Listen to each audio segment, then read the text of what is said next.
2006년 9월 창원의 한 야산에서 벌초하던 50대 남자가 한순간에 숨지는 사고가 발생했다.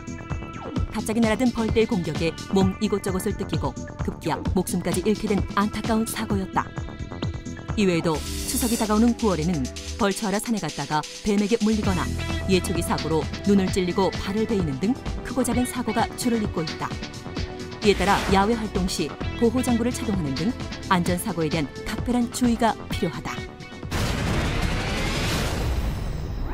또한 9월엔 곳곳에서 축제가 많이 열리는 만큼 축제 안전관리에도 더욱 신경을 써야 한다. 2007년 9월 금산 인삼축제의 활쏘기 행사 도중 20대 경기보조원이 화살에 맞아 숨지는 사고가 발생했기 때문이었다. 그런가 하면 2003년에도 대학 축제 중 행글라이더 추락으로 학생 2명이 숨지는 불상사가 일어나기도 했다. 시설 점검과 관리요원 배치 등 안전관리에 조금만 더 신경 썼더라면 충분히 막을 수 있는 사고였다. 2006년 9월 북한산 노적봉 삼거리 부근에서 등산을 하던 50대가 심장마비로 사망했다. 이는 평소 심장질환이 있음에도 체력을 생각하지 않고 무리하게 산행을 했기 때문에 일어난 사고였다. 이러한 산악안전사고는 특히 단풍철인 가을에 많이 발생하는데 체력을 과신하여 무리한 산행을 하거나 실족 등으로 인한 사고가 대부분인 것으로 나타났다. 따라서 산행 시 산행로에 대한 충분한 정보를 입수하는 등 안전수칙을 철저히 지키는 것이 무엇보다 중요하다. 2005년 9월 대구의 한 사우나에서 폭발 사고가 일어났다. 지하에서 시작된 불이 연쇄 폭발을 일으키며 순식간에 5층 건물 전체로 번졌다. 5명이 숨지고 40명이 다친 대형 참사. 2년이 넘도록 소방안전 점검을 받지 않은 태만함이 부른 사고였다. 또 2006년 9월에는 서울의 종강역 지하상가에서 뜻밖의 사고가 발생했다. 어디선가 새어나온 일산화탄소 때문에 행인과 지하상가 상인 등 65명이 가스 질식으로 병원에 실려가게 된 것.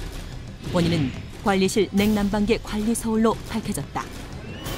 이렇듯 다중이용시설은 작은 요인으로도 큰 피해를 불러올 수 있기 때문에 안전관리를 철저히 하는 것이 무엇보다 중요하다. 9월엔 태풍의 피해도 주의해야 한다. 최근 20년간 9월에 발생한 태풍은 무려 11개. 그중에 가장 큰 피해를 가져온 것은 2003년 평균 초속 41m로 한반도를 강타한 매미였다. 사상 최고의 강력한 태풍으로 매미는 4조가 넘는 재산 피해와 함께 130명의 인명피해를 냈다.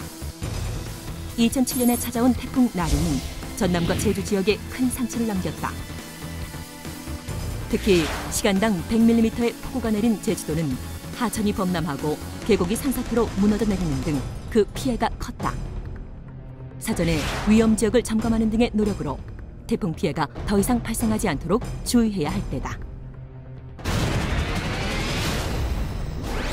9월은 태풍의 피해와 함께 추석절, 지역축제, 산행 등 야외 안전사고가 주로 발생했다.